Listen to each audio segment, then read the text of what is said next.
Telling time in Samoan. Is pretty straightforward. First, you have to know how to say numbers in Samoan. If you need help with that, go to matosamoa.com.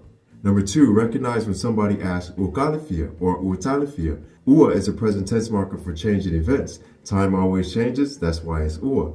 Ta is to strike, lefia is the amount, and in context, ukalifia is what time is it or what time has it become. You might also hear the shortened version like kalifia or onealakemi, what the time. If it's 2 o'clock on the dot, you can just say the number, lua. Or if you want to say it in full form, lua.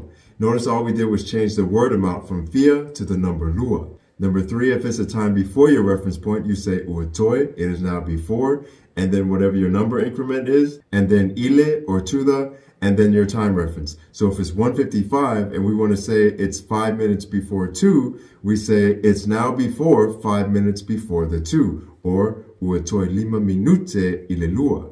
Lastly, if you want to say that it's a time after your reference, you want to know the term ete'ai, which means past or gone. It has become 10 minutes after the 6th, or uasefulu minute ete'ai leono.